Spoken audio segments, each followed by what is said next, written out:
السلام علیکم ورحمۃ اللہ وبرکاتہ۔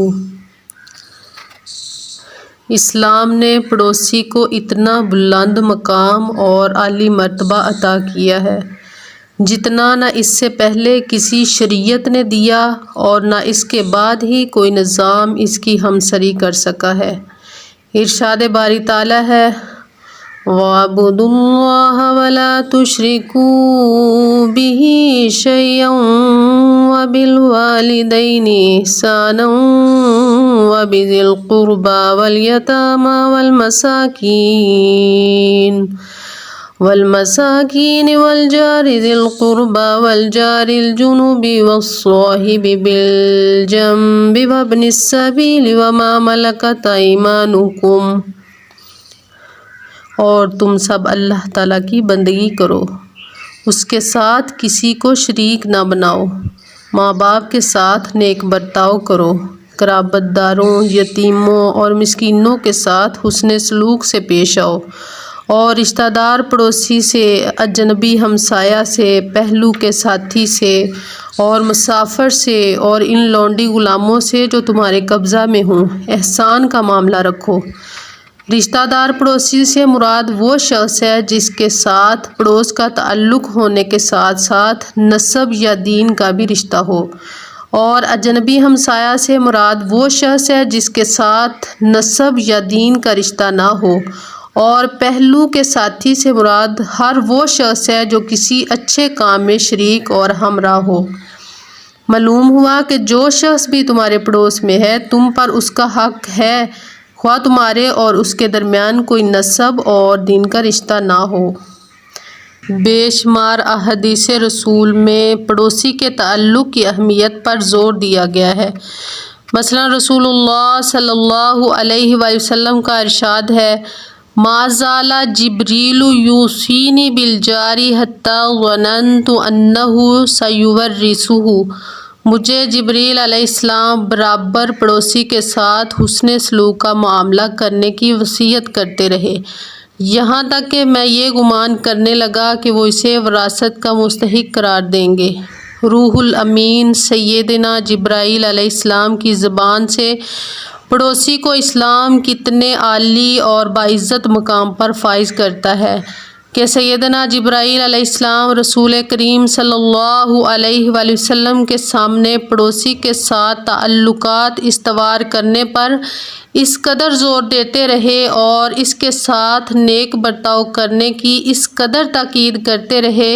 کہ رسول اللہ صلی اللہ علیہ وآلہ وسلم کو گمان ہونے لگا کہ وہ اسے قرابت کے درجے تک پہنچا دیں گے اور رشتہ داروں کی طرح اسے بھی میراث میں حقدار ٹھہرا دیں گے۔ سیدنا جبرائیل علیہ السلام کی وصیت کے ساتھ ساتھ رسول اللہ صلی اللہ علیہ وآلہ وسلم نے بھی پڑوسی کے ساتھ اکرام اور احترام کا معاملہ کرنے اور حسن سلوک کا برتاؤ کرنے پر زور دیا ہے، یہاں تک کہ آپ صلی اللہ علیہ وآلہ وسلم نے حجۃ الوداع کے اپنے تاریخی خطبہ میں پڑوسی کے بارے میں بھی وصیت فرمائی اور اس کے ساتھ حسن سلوک کرنے پر زور دیا۔ آپ صلی اللہ علیہ وآلہ وسلم نے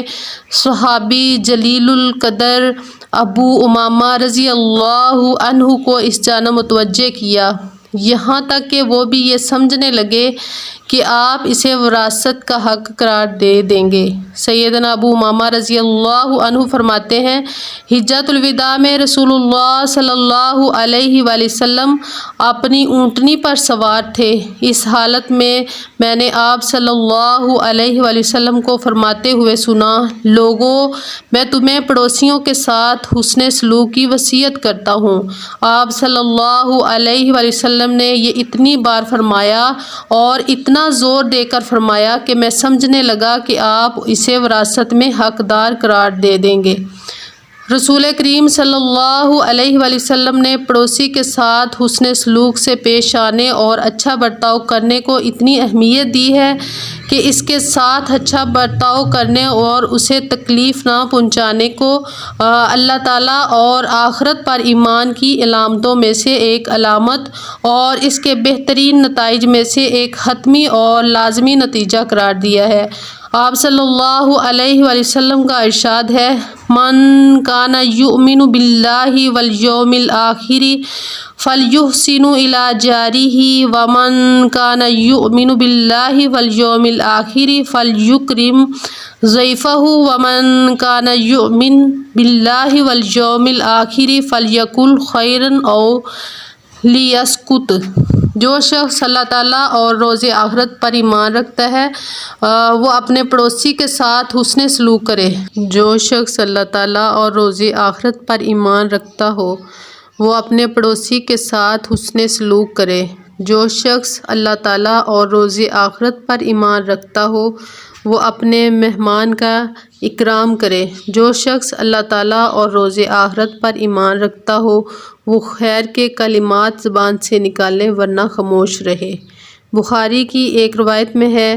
رسول اللہ صلی اللہ علیہ وآلہ وسلم نے فرمایا، جو اللہ تعالیٰ اور روز آخرت پر ایمان رکھتا ہو وہ اپنے پڑوسی کو تکلیف نہ پہنچائے۔ روشن بصیرت رکھنے والا اور اپنے دین کے نور سے رہنمائی حاصل کرنے والا مسلمان نرم دل، بیدار مغز، خوش اخلاق، ذکی الحس ہوتا ہے۔ وہ اپنے پڑوسی کے احساسات میں شریک رہتا ہے، اس کی خوشی کو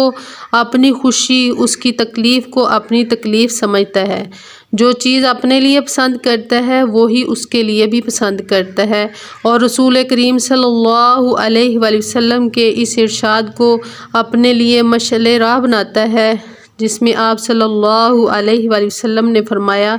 تم میں سے کوئی شخص اس وقت تک مومن نہیں ہو سکتا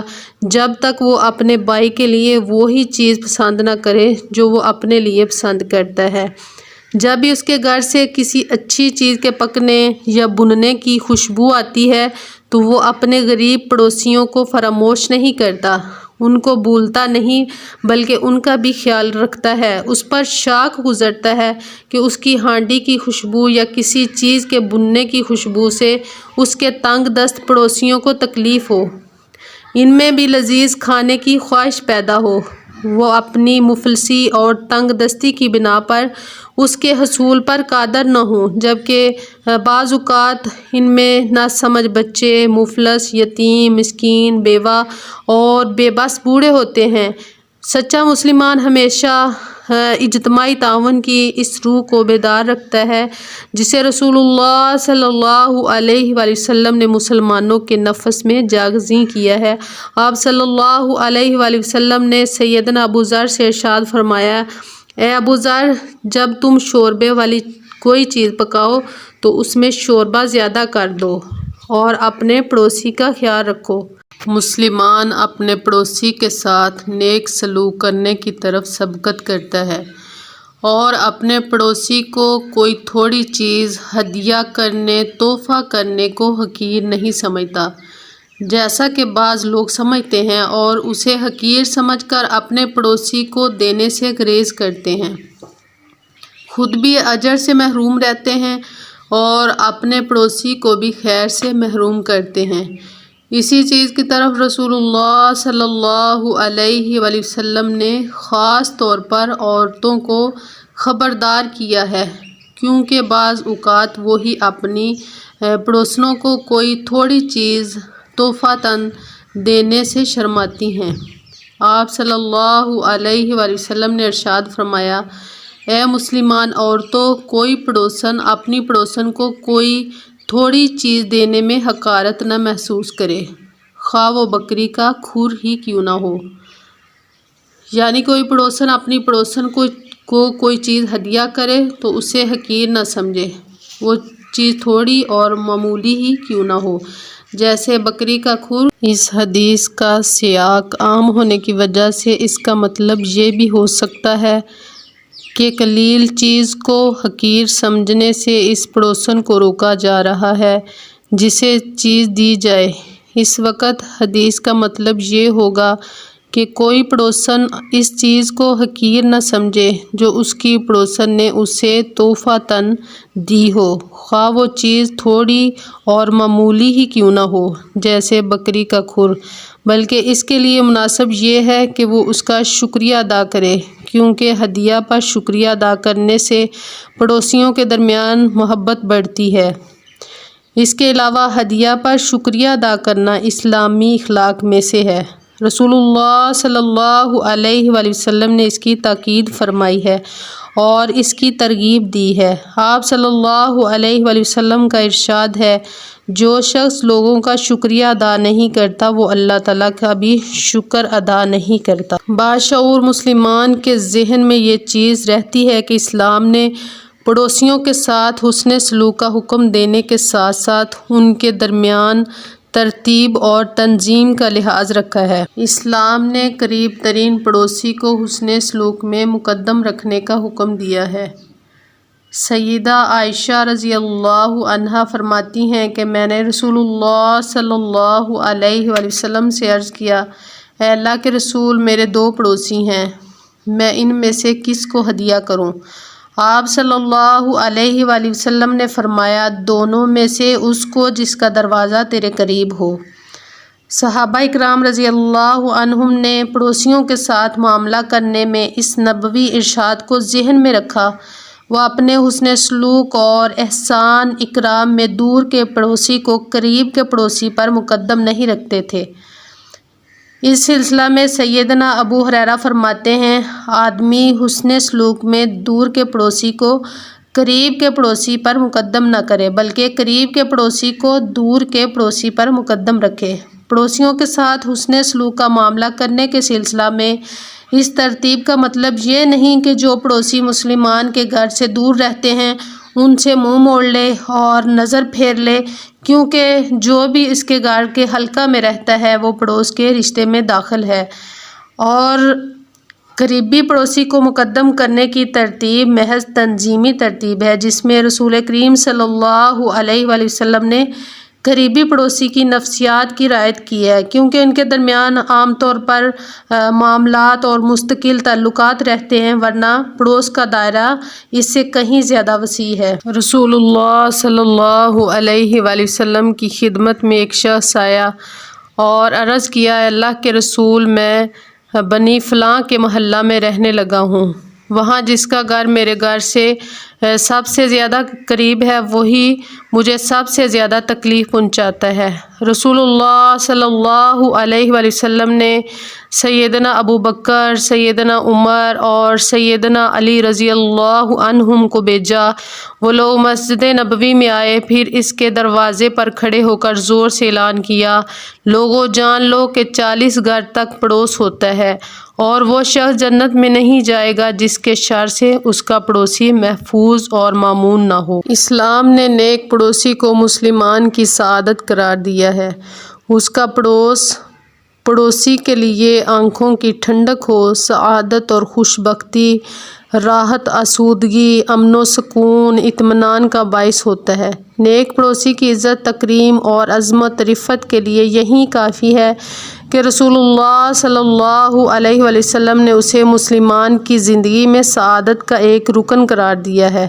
آپ صلی اللہ علیہ وآلہ وسلم کا ارشاد ہے، مسلمان کی خوش بختی اور سعادت ان چیزوں میں ہے کہ اس کے پاس وسیع مکان، نیک پڑوسی اور آرام دہ سواری ہو۔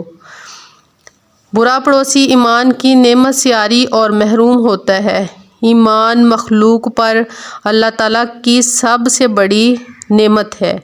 اور اس زندگی میں تمام فضائل کی اصل ہے۔ رسول اللہ صلی اللہ علیہ وآلہ وسلم نے پوری تاکید سے فرمایا ہے، جس میں کوئی رعایت یا نرمی نہیں، کہ برا پڑوسی اس نعمت سے محروم رہتا ہے۔ آپ صلی اللہ علیہ وآلہ وسلم کا ارشاد ہے، اللہ کی قسم وہ شخص مومن نہیں، اللہ کی قسم وہ شخص مومن نہیں، اللہ کی قسم وہ شخص مومن نہیں۔ پوچھا گیا، اے اللہ کے رسول، کون شخص؟ فرمایا، جس کا پڑوسی اس کے شر سے محفوظ نہ ہو۔